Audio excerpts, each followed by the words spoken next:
I just wanted to share something. No? God's greatest gift to us is His Son, as per John 3:16. Right? What do you think is the greatest gift of our Lord Jesus Christ to us? You might say salvation. But actually, for me, the greatest gift of our Lord Jesus Christ to us is His Father, our Lord God, His Word, the Bible, and the Holy Spirit. John 14 verse 26 said, "And I will ask the Father, and He will give you another advocate who will never leave you. He is the Holy Spirit, who leads into all truth. The world cannot receive Him because it isn't looking for Him and doesn't recognize Him, but you know Him because He lives with you now and later will be with you." Let me share you my testimony why I said that the greatest gift of our Lord Jesus Christ is the Lord God and the Bible. For the past 2 weeks, napapansin ko sa office, ako palagi ang napapansin. Isang mali lang, napapahiya ako yung nasisisi. Pero yung mga ka-teammates ko, hindi yung napapahiya. Dati-rati kaya kong tanggapin, kasi sanay ako mapahiya eh. Pero nung naging close ako sa Panginoon, parang ang sakit at ang bigat sa puso. So, kaya halos gabi-gabi umiiyak ako. Ang sabi ko, "Lord, I am your servant. I don't deserve this treatment. Alam ko naman may pagkakamali ako. Pero alam ko din, kaya mong gawin. Kaya niyong kontrolin kasi. Bakit hindi mo pigilan, Panginoon? Anong gusto mong ipahiwatig? Lord, remember, dala-dala ko ang pangalan mo. Pag napahiya ako, nadadamay ka. Sabi ko, Lord, sorry sa pagkakamali ko. Nadadamay ang pangalan mo dahil sa nangyayari sa akin. Pero Lord, sana maayos to." So for the past 2 days, Monday and Tuesday, ganun pa rin, yung special latter part, bigla na lang napapahiya ako. So I just realized na there's something wrong.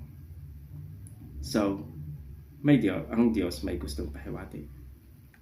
Last 2 days ago, December 10th, I just realized na nagiging makasaliri din ako, pala ako. Hindi ko napapansin yung bigat ng nararamdaman ng TL ko or ng manager ko. This December kasi ang daming absent, first week, second week, which is alam kong napapagalitan din siya at napapahiya. Aside from that, yung anxiety level na nararamdaman niya kasi nararamdaman niyang o nasa-sense niya maraming malalate or baka may umabsent pa sa darating na mga araw. Dahil nga, holiday season, especially New Year pa. Marami kasing umabsent ang time na yan or nag-late. So, yung stress level is napakahirap. Mahirap maging TL or mag-lead ng team. Especially kung may pasaway. So, I pray to the God, sige Lord, ako muna ang mag-absorb ng pain or anxiety niya. Kahit ako napapahiya, at least nakakatulong ako. Ikaw, tanungin kita, naranasan mo na ba ang ganito? Sa araw-araw na napapansin ka napapagalitan at napapahiya. What if kung pati sa labas ng bahay, hindi lang sa office, pati sa loob ng bahay, nabe-burn out ka na. Sukong-suko na sa buhay mo. Wala kang makausap. Tapos, naghihirap ka pa. Parang hindi mo na alam ang gagawin. Ano ang gagawin mo? Bakit ko nasabi ang greatest gift ng ating Panginoon Jesus ay ang kanyang Ama at ang Biblia? Sa tuwing ako nakakaranas ng paghihirap sa puso at sa isip, nananalangin ako. Kinakausap ko siya kahit wala akong kausap. Siya ang kinakausap ko sa ganitong sitwasyon. Iniisip ko palagi or kinukompare ko ang aking sarili sa mga buhay ng propeta ng Diyos at mga disipulo na namatay para kumalat ang kanyang salita. Mas matindi ang paghihirap nila. Sila'y nagiging source ng strength ko upang mabuhay dito sa mundo. So, kinukompare ko sa sarili ko. Ako ang nararanasan ko lang, it's yung puso ko nasasaktan. Pero sila lahat nagbuwis pa ng buhay. Pero ganun pa man, Masaya sila namatay para sa ating Panginoon Jesus at para sa atin.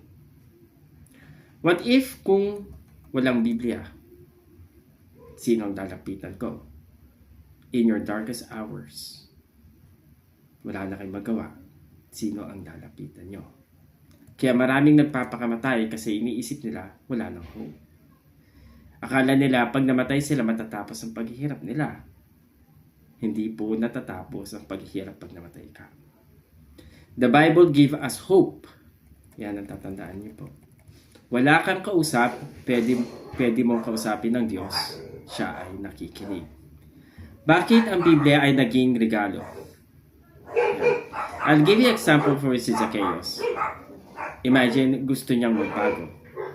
Pero ang tingin sa kanya ng mga tao ay makasalanan. Hindi siya makaalis sa sitwasyon niya. Dahil lahat ng tingin ng tao sa kanya ay masama. Gusto niya magbago pero hindi siya makapagbago, walang sumusuporta kasi nga masama ang tingin sa kanya. Pero dahil sa ating Panginoon Jesus, nagkaroon siya ng liwanag at nakapagsisi at nagbago ang buhay. Ganon din ang mga taong noon na may kapansanan. Matinding hinagpis at pagsisisi nila at nararamdaman nila. Sinisisi talaga nila ang kanilang magulang. Kasi iniisip nila, dahil kaya sila may kapansanan dahil sa kasalanan ng kanilang magulang. Pero sa katotohanan, totoo po yun. No? Magulang may kasalanan kasi hindi nag-iingat. Pero nung dumating ang ating Panginoon Jesus, ang sabi niya, huwag mong sisihin ang iyong mga magulang or kung sino man. Ibigay mo sa akin yang nararamdaman mo at tumingin ka sa akin, ako ang kikilos upang umayos ang iyong buhay. Ganyan po ang nangyayari sa atin ngayon. Diba? Out of our troubles, lahat ng ating problema, lahat ng ating paghihirap, lahat ng ating disabilities, binibigay natin sa Panginoon. What if nga kung wala ang Biblia? Diba? This is the reason why noon maraming slave of sin dahil hindi makaalis sa kasalanan dahil sa mga maling turo ng mga tagapagturo nila. Pero nung dumating ang ating Panginoon Jesus, inayos niya ito at itinuro ng tama sa atin. Kung ang Diyos, ang regalo niya sa atin ay ang ating Panginoon Jesus.